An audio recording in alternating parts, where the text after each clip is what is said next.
correct. Je trouve que perfection, c'est plus adapté à la personne de Dieu parce que tout ce qu'il est parfait. Il est parfait. Donc, on regarde les perfections de Dieu. On a vu qu'on connaît, on sert un Dieu vivant dans la première étude. On a vu ensuite qu'on sert un Dieu tout suffisant, qui n'a besoin de rien en dehors de lui-même, mais au contraire, tout dépend de lui. Et aujourd'hui, on va voir un Dieu qui est transcendant et immanent. Quels sont ceux qui ont déjà entendu ces deux grands termes-là? Ça vous dit quelque chose? Non? Un peu? Si vous avez lu un petit peu de théologie, c'est des termes qui sont employés. Les termes ne sont pas là dans la Bible, mais il y a une réalité qui est là dans la Bible. Et c'est les mots que les théologiens ont retenus. On va vous expliquer cela. Mais d'abord, je vais lire le texte qui présente, entre autres, un de ces textes qui présente ces deux attributs de Dieu. Ésaïe, chapitre 57, à partir du verset 14. On dira, frayez, frayez, préparez le chemin, enlevez tout obstacle du chemin de mon peuple, car ainsi parle le Très-Haut, dont la demeure est éternelle et dont le nom est saint. J'habite dans les lieux élevés et dans la sainteté. Mais je suis, littéralement, j'habite aussi avec l'homme contrit et humilié, afin de ranimer les esprits humiliés, afin de ranimer les cœurs contrits. Je ne veux pas contester à toujours, ni garder une éternelle colère, afin que les esprits que j'ai créés ne meurent point. Verset 17.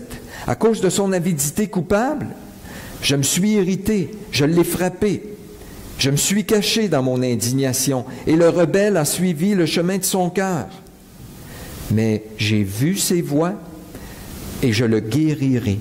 Je lui servirai de guide, et je le consolerai, lui et ceux qui pleurent avec lui. Je mettrai la louange sur les lèvres.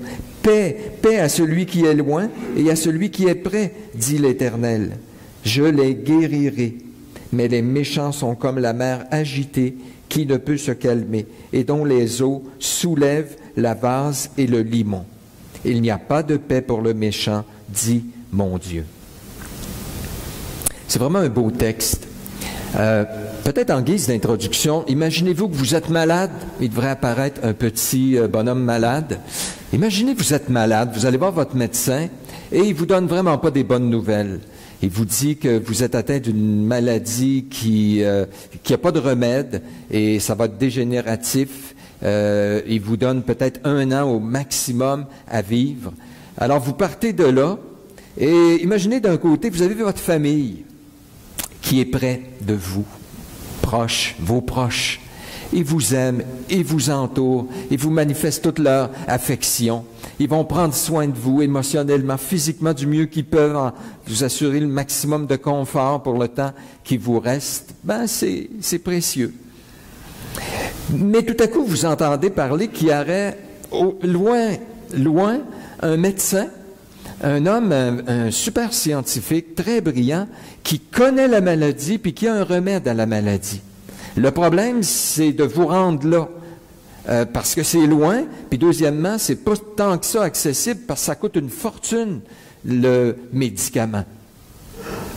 Alors, en réalité, il y a quelque chose, mais c'est trop loin, puis c'est inaccessible pour vous. La question que je vous pose, lequel vous est le plus utile? Ce médecin ou votre famille? Ben, réponse, un ou l'autre ne peuvent pas faire grand-chose, vous allez mourir. Hein? D'avoir quelqu'un prêt, mais qui ne peut pas faire grand-chose, bon, ça, à court terme, peut-être ça console notre cœur, ça aide un peu, mais ça ne peut pas nous sortir de la situation, ça ne peut pas nous sauver. Mais d'avoir quelqu'un hyper puissant, capable, mais qui est loin, puis que je n'ai pas accès, ça ne m'aide pas plus. Mais imaginez-vous que ce médecin-là serait de votre famille.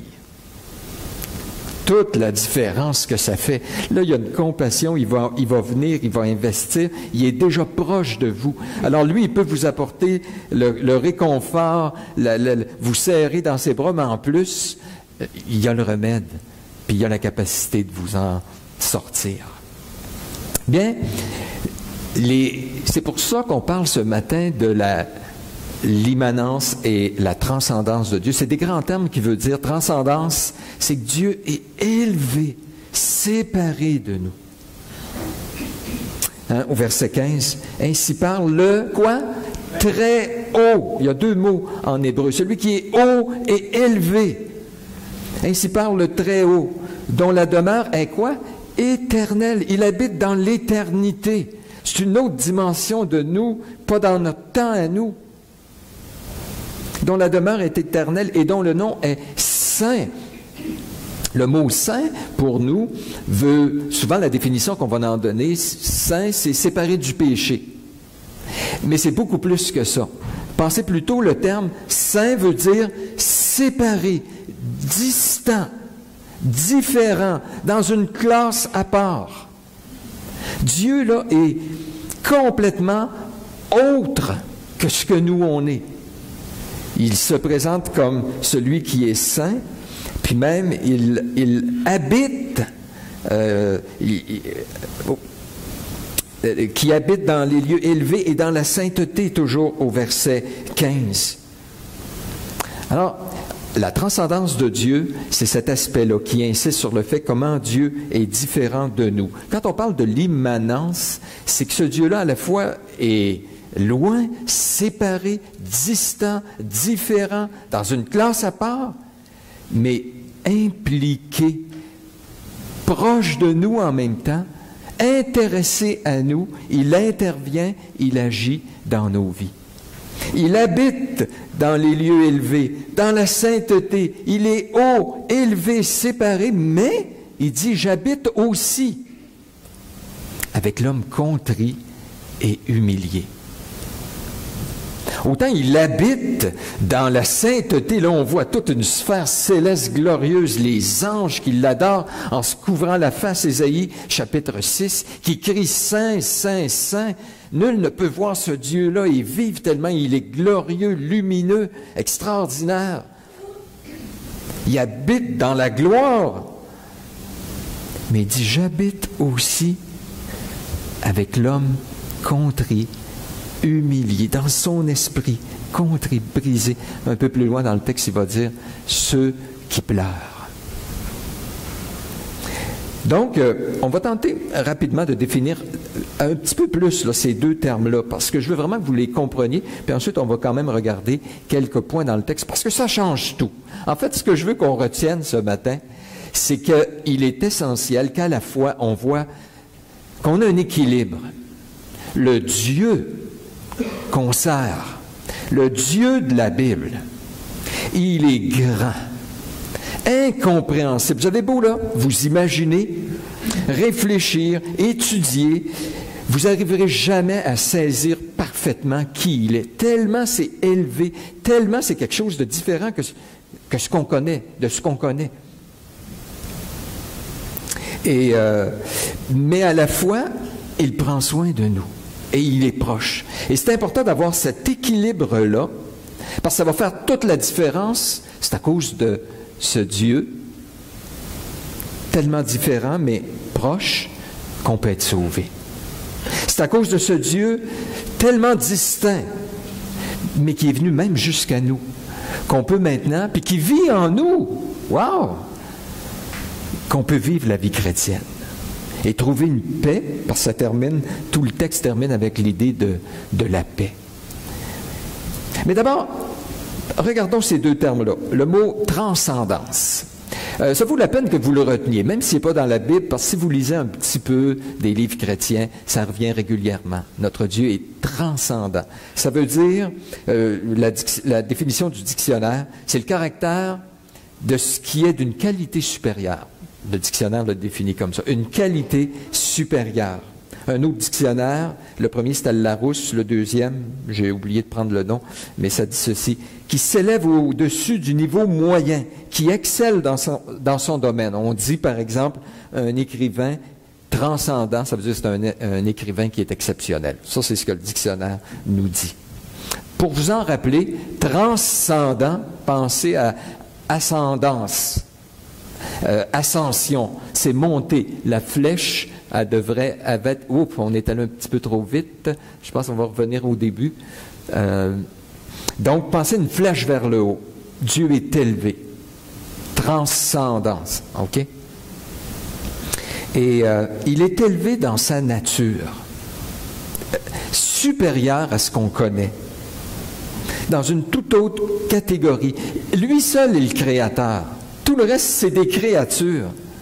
Il est autosuffisant. Il n'a pas besoin de la créature, mais la créature a besoin de lui.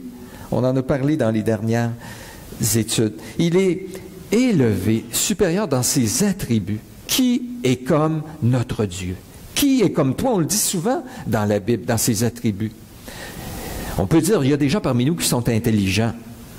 Lui, son intelligence n'a pas de limite. Nous, on est présent, on peut aller vite si on a un bon char. Lui, il est omniprésent, présent partout. On peut vivre vieux, hein, certains, on est fiers, on approche la centaine d'années. On va vivre peut-être pour l'éternité. On va vivre pour l'éternité, c'est pas peut-être. Dieu est éternel dans les deux sens. Il n'y a pas de commencement. Donc, dans sa nature, dans ses attributs, son être, et on pourrait continuer et développer beaucoup d'autres points. 1 Timothée 6,16 nous dit que Dieu habite une lumière, quoi? Inaccessible, que nul homme n'a vu ni ne peut voir. C'est pour ça que quand Dieu se révèle, il y a on appelle ça des théophanies. Ce que les hommes ont vu, des fois Dieu est apparu à des hommes dans la Bible, là. Mais une théophanie, Dieu s'est laissé voir au travers d'un voile, a laissé voir des aspects de sa personnalité, mais c'était quand même voilé parce que si quelqu'un voyait, n'importe qui ce matin, là, OK? Vous avez accès au ciel, vous voyez Dieu, vous mourrez. C'est trop pour nos yeux. C'est trop pour notre petite tête, notre personnalité. Écoutez, les anges sont quand même d'une nature supérieure à l'homme. Et un ange, dans la Bible, quand il apparaît un homme, les hommes paniquent, ont peur. Rappelez-vous Zacharie dans le temple, c'était juste un ange, là. Mais les anges, eux, sont devant Dieu, puis ils se cachent la face, ils se couvrent les pieds, puis c'est des anges sans péché, là, Ésaïe 6. Et ils crient « Saint, Saint, Saint est l'Éternel ».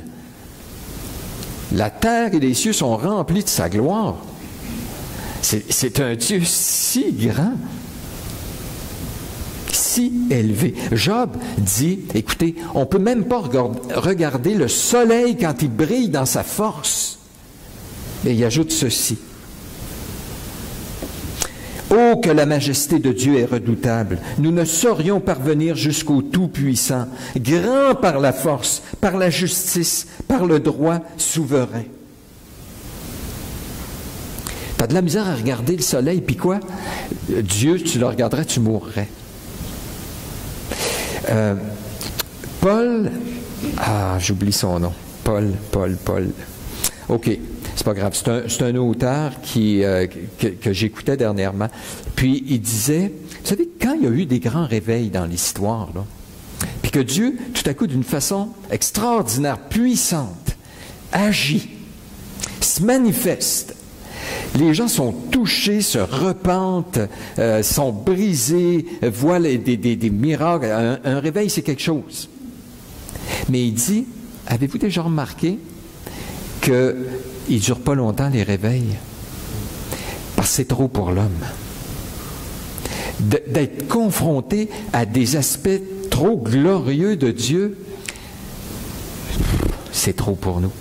Et le peuple d'Israël, dans l'Ancien Testament, quand Dieu a donné la loi, là, la montagne tremblait, il y avait du feu, des éclairs, des tonnerres, tout ça. Puis, vous vous rappelez ce que le peuple a dit? Seigneur, parle-nous plus comme ça.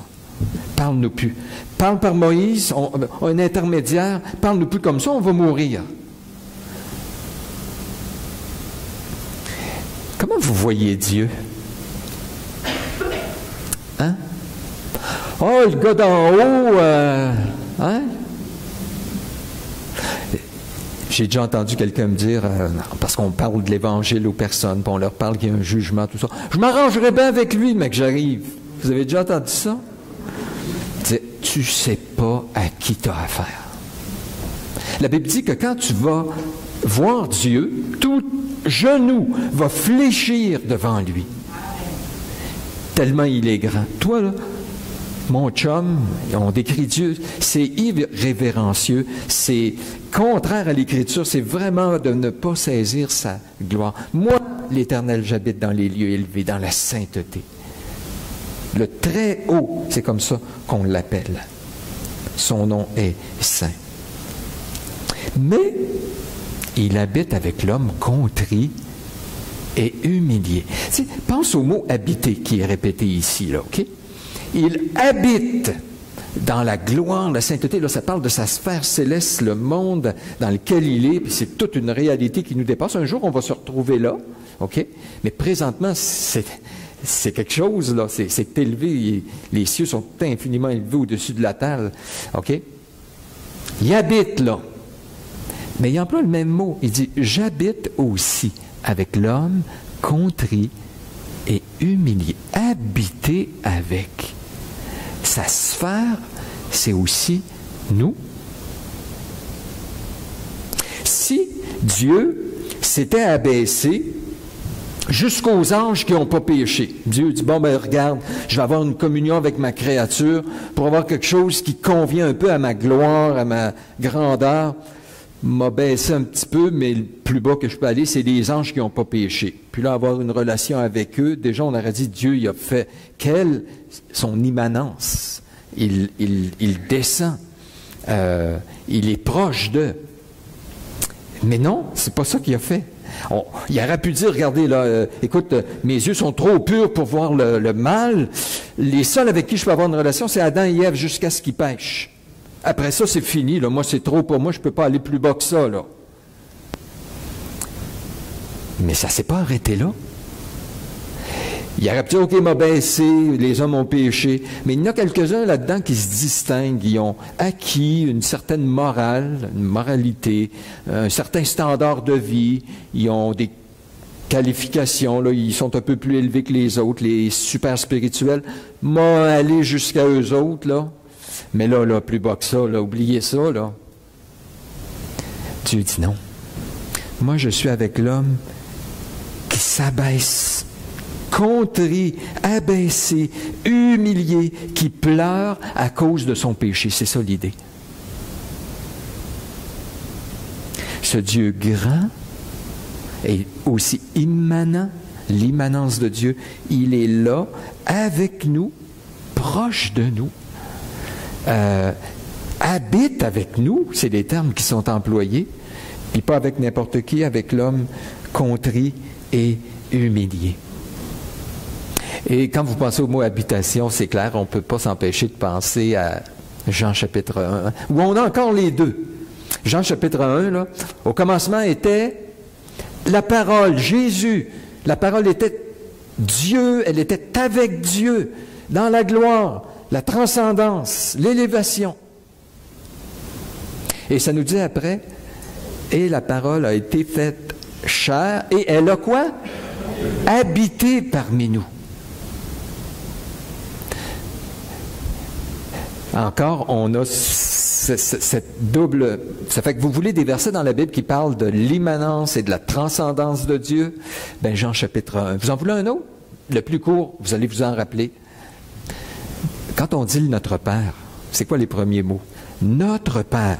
Ça parle de sa présence, il est proche. Hey, c'est mon papa.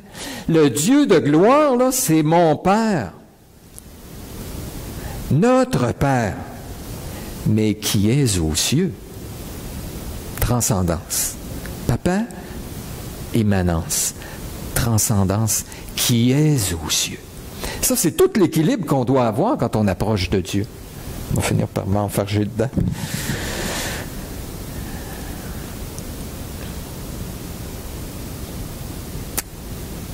Les deux, donc, sont et doivent être présentés en équilibre. C'est pour ça que j'ai choisi de les présenter comme cela ce matin. Chacun de nous, probablement, on a une tendance à mettre l'accent plus des fois sur un que sur l'autre. Où Dieu est proche, mon ami, on le voit comme ça. D'autres, Dieu est tellement éloigné que même ils ont comme l'impression qu'il ne peut pas les écouter, qu'il ne peut pas prendre soin d'eux, ils sont trop pécheurs, Dieu est trop parfait, puis il y a tellement de grandes distances. Et il y a des courants comme ça dans la philosophie, dans la théologie, qui va dans les deux bouts du spectre. D'un côté, il y a le panthéisme, vous connaissez? Le panthéisme, là, Dieu il est tellement présent qu'il est partout dans tout. Dieu il est dans la chair, je suis Dieu, tu es Dieu, nous sommes tous Dieu. Ça, c'est le panthéisme. C'est l'ensemble de tout ce qui existe, c'est ça Dieu. C'est faux. Dans l'Écriture, Dieu est distant de sa création. Il est le Créateur, il a créé toutes choses subsistent en lui, et non. Puis d'un autre côté, dans l'autre bout du spectre, où Dieu est tellement loin, on appelle ça le déisme, c'est-à-dire que Dieu, oui, il a créé, mais il ne s'occupe plus de rien. Il a donné une pichenote, la terre est partie, le monde tourne, puis Dieu ne s'implique pas parce qu'il n'est pas intéressé à nous, vraiment. L'équilibre, c'est un Dieu transcendant et immanent. Alors, on va examiner comment, dans le peu de temps qui nous reste, comment ces deux aspects en équilibre sont essentiels pour être sauvés, pour la marche chrétienne aussi, pour marcher d'une manière digne de Dieu. Alors, parce qu'il est immanent, je ne sais pas si ça va dans le PowerPoint, parce qu'il est immanent, il offre un chemin aux pécheurs. Premier point. Verset 14. On dira, frayez, préparez le chemin, enlevez tout obstacle du chemin de mon peuple. C'est un thème qui revient souvent sur le thème du chemin dans Ésaïe. Dieu prépare un chemin pour que son peuple revienne de déportation. Je pense que c'est dans Ésaïe 11. Ésaïe 40, Dieu prépare un chemin pour lui venir nous visiter. Mais ici, c'est un chemin que Dieu prépare pour que son peuple vienne à lui. Et savez-vous quoi? Il dit, frayez, préparez le chemin, enlevez tout obstacle. Dieu, là, il veut cette communion avec nous. On parle de son immanence ici. Il veut être près de nous. Et il n'en veut pas d'obstacles. Son rôle, c'est d'enlever les obstacles. C'est ce qu'il désire, pour qu'on vive une communion avec lui. Mais le problème, c'est que nous, on s'en met des obstacles. Quand tu penses à Dieu, est-ce que tu le vois comme quelqu'un de près, que tu as accès, que tu peux te présenter devant lui, il t'accueille en tout temps, il y a un chemin qui est ouvert, où tu dis, oh, il y a des obstacles, mon péché, puis Dieu, il est bien trop grand, ou ben Dieu dit, arrête d'en mettre des obstacles, moi je les enlève, enlevez tout obstacle, frayez un chemin, enlevez les choses. Je veux une communion. Jésus dit, je suis le chemin. Il a créé le chemin. Bouchons-le pas. Hein? Faisons pas de fossé. Dieu n'est pas un faiseur de fossé, un faiseur d'obstacles. Il les enlève. Il est proche.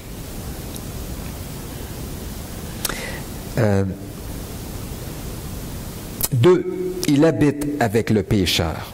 Verset 15. Je parle de son immanence ici. Parce qu'il est immanent, il demeure avec le pécheur. J'habite, oui, dans les lieux élevés, la fin du verset 15, mais j'habite avec l'homme contrit et humilié, afin de ranimer les esprits humiliés, afin de ranimer les cœurs contrits. C'était déjà une promesse dans l'Ancien Testament que Dieu dit, j'habiterai avec mon peuple.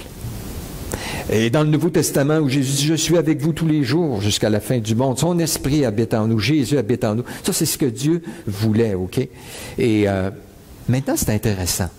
Il habite, il est avec qui? L'homme contrit, humilié, dans son esprit, dans son cœur, là, hein, pour animer les esprits. Il parle d'esprit, il parle de cœur contrit. Ça veut dire que à l'intérieur, il y a comme une tristesse, une contrition, un brisement à cause de son péché. Juste pour vous illustrer, il y a deux émissions de télé que j'aimerais vous contraster, OK? Vous avez déjà vu Les Anges de la Rénovation? Les Anges de la Rénovation, c'est pour des personnes qui n'ont pas d'argent, qui ont des grands besoins, puis puis qui, surtout, ils ont besoin d'aide extérieure. Alors, qu'est-ce qu'on fait? Tout à coup, on choisit une famille qui a des problèmes. Il arrive là les anges de la rénovation, puis avec des budgets quasiment infinis, et ils montent une maison à leur goût, puis là, ça finit à la fin. La petite famille rentre dans la maison, puis ils visitent, puis ils disent « c'est tout à nous », puis « wow », puis ils sont tous émerveillés, puis on a les larmes aux yeux, puis voilà, OK? Ça, c'est un premier type d'émission. Vous l'avez déjà vu? Est-ce qu'il y en a qui ont déjà vu Visite libre? C'est à RTV, Philippe Lupien. Lui, ce qu'il fait, c'est qu'il part avec les caméras, puis ils vont voir des maisons chic and swell, des modèles. Alors, on te fait visiter des maisons de gens importants.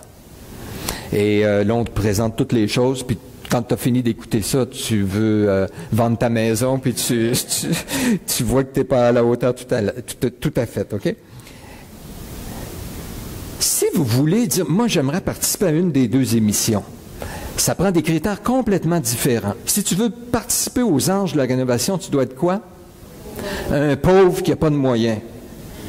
Puis que si tu qualifies, tu vas avoir la visite de personnes qui vont te combler puis qui vont répondre à tes besoins.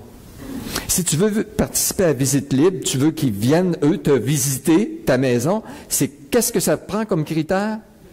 Il faut que tu sois riche, tu aies une belle maison, puis que le décor soit impeccable.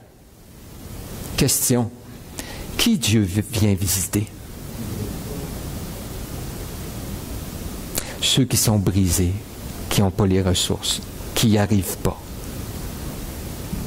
Pas ceux qui se disent « Hey, je l'ai, regarde Seigneur, voici telle chose, est-ce que tu m'accueilles? Est-ce que hey, j'ai une bonne vie, une bonne morale, je pratique ma religion, tu m'accueilles? » Et c'est comme ça pour le salut, puis c'est comme ça pour la vie chrétienne. On pense souvent que, on va le voir un petit peu plus loin, peut-être est-ce que c'est le prochain point, je vais aller tout de suite au troisième point. Dieu pardonne aux pécheurs. Regardez le verset 16.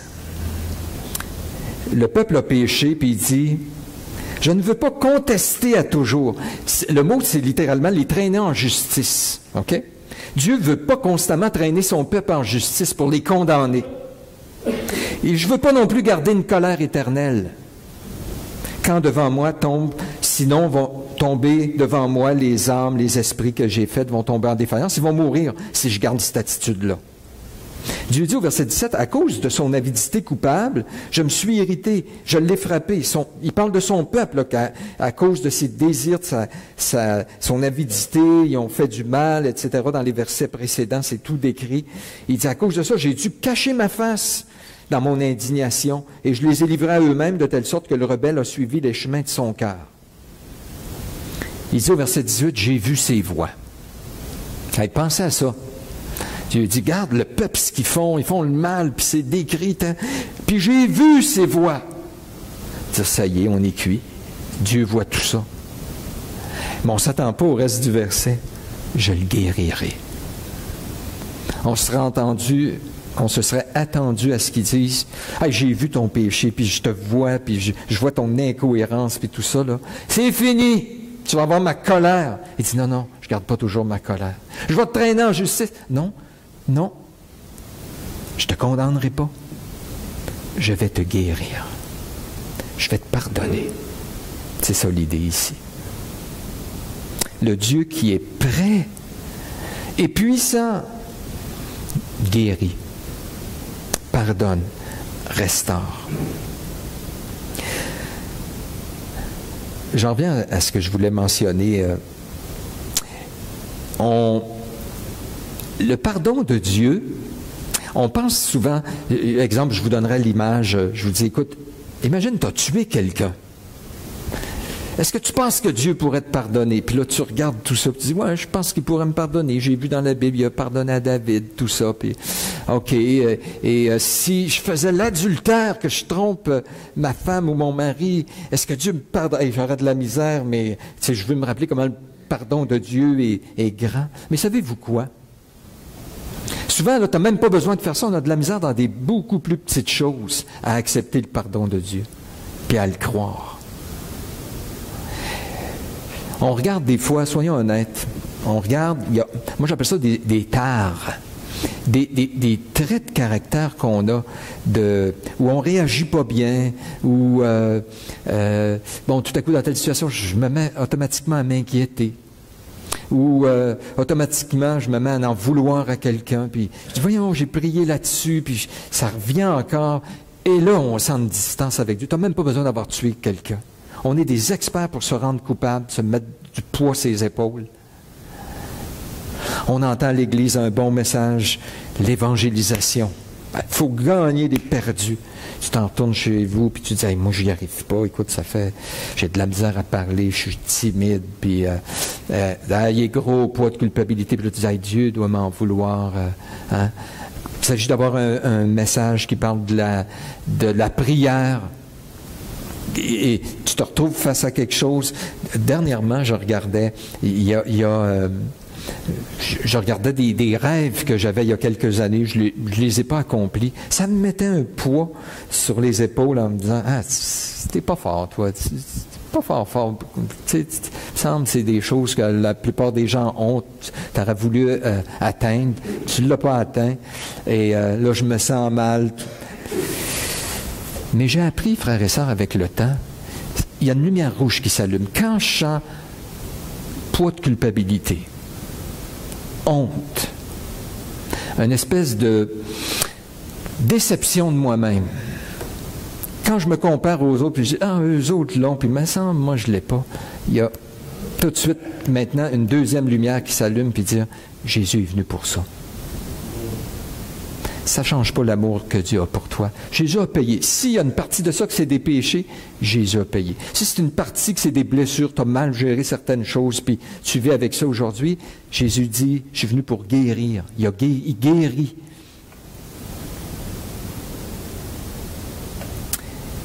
Le Dieu Tout-Puissant, il est aussi près de nous. OK.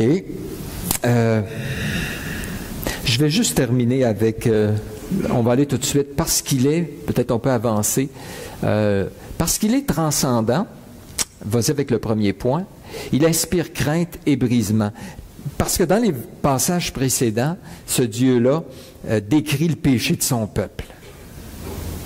Et tout à coup, on a des gens contrits et humiliés qui pleurent dans le texte. Qu'est-ce qui s'est passé entre les deux? Bien, Dieu se révèle comme étant le Dieu élevé, haut, le Dieu qui est saint, qui habite dans la sainteté, qui habite dans l'éternité. Et on a besoin de saisir la grandeur de Dieu comme ça. Et un des premiers effets, ça va nous emmener au brisement. Pour ensuite aller chercher la grâce, la provision de pardon qui est en lui.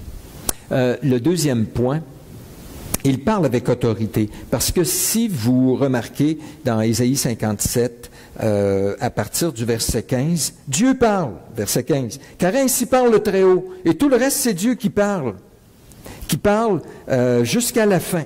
Puis même, il y a en quelque part, c'est répété aussi, « Ainsi parle », il ne me revient pas, là, je ne le trouve pas. Chaque fois que je veux le trouver rapidement, ça ne me vient pas. Ben, c'est pas grave. En tout cas, c'est Dieu qui parle. Juste ça que je veux dire. Mais vous savez que quand Dieu parle, puis surtout quand il parle au futur, on appelle ça une promesse. Puis quand Dieu parle, sa parole est créative. De la même manière que dans Genèse 1, quand Dieu a dit que la lumière soit, que la terre, etc. Dieu ordonne, dit quelque chose, puis la chose arrive. Quelle est la différence entre Genèse 1 puis une promesse? C'est rien qu'une question de temps. Genèse 1, ça s'est fait automatique, sur le champ. Une promesse, ça va se faire, Dieu l'a dit.